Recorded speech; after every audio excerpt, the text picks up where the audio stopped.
তৃণমূলের আমলে দিনে মাত্র ১৯ লক্ষ টাকা রাজস্ব আয় হতো। পালাবদল হতেই দুদিনে ৩.৫ কোটি টাকা রাজস্ব আয়। লুট নাকি লুকোনো রাজস্ব?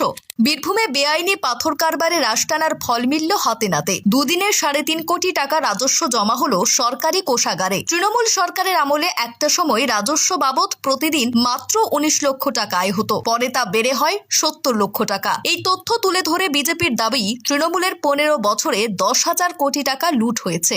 এমনই অভিযোগ তুলে সিউড়ির বিজেপি বিধায়ক জগন্নাথ চট্টোপাধ্যায়ের প্রশ্ন, এই বিপুল অঙ্ক কোথায় যেত তা জানতে তদন্ত শুরু হবে বলেও জানান রাজ্য বিজেপির এই সহসভাপতি। সিউড়িতে নিজের বাড়িতে সাংবাদিক বৈঠক করে মঙ্গলবার তিনি বলেন, রেশন কেলেঙ্কারির থেকেও বড় কেলেঙ্কারি বীরভূমের বেআইনি ডিসিআর। বেসরকারি সংস্থাকে দিয়ে চলতো পাথরের কারবার। আমরা সরকারিভাবে চালান কেটে পাথর রপ্তানি শুরু করতেই দুদিনে ৩.৫ কোটি টাকা রাজস্ব আদায় হয়েছে। এই কাজ সঠিকভাবে চললে প্রতিদিন ৩ কোটি টাকা পর্যন্ত রাজস্ব আদায় সম্ভব। তাহলে ভাবুন ১৫ বছরে কত টাকা লুট হয়েছে। এর তদন্ত হবে, মুখ্যমন্ত্রীর কাছে আমরা ফাইল পাঠাবো।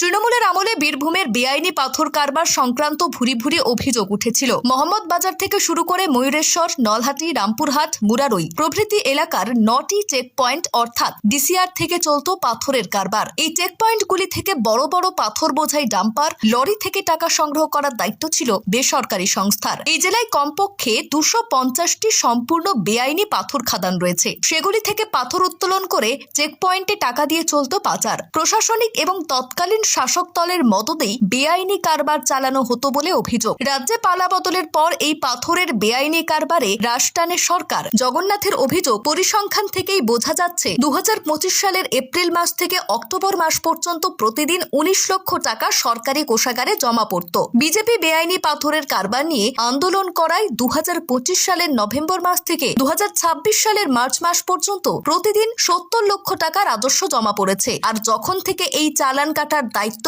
সরকার নিয়েছে তখন থেকেই ছবিটা বদলেছে। গত ১৭ই মে ১,২০,০০,০০০ টাকা রাজস্ব সরকারি কোষাগারে জমা পড়েছে। আর ১৮ই মে ২,৩০,০০,০০০ টাকা পর্যন্ত জমা পড়েছে। মাত্র দুদিনে মোট ৩.৫ কোটি টাকার রাজস্ব এসেছে শুধুমাত্র পাথর কারবার থেকে। হিসেব অনুযায়ী গত ১৫ বছরের কমপক্ষে ১০,০০০ কোটি টাকা কার্যত লুট হয়েছে। তাদের বিরুদ্ধে তদন্ত শুরু হবে। ইতিমধ্যে এই সংক্রান্ত তথ্যের ফাইল প্রশাসনের কাছে চাওয়া হয়েছে। সেই ফাইল মুখ্যমন্ত্রী শুভেন্দু অধিকারীর কাছে পাঠাবেন বিধায়ক জগন্নাথ চট্টোপাধ্যায়। এর সঙ্গে যুক্ত থাকা প্রশাসনিক শীর্ষ কর্তারাও বাদ যাবেন না, জানিয়ে দিলেন বিজেপি বিধায়ক।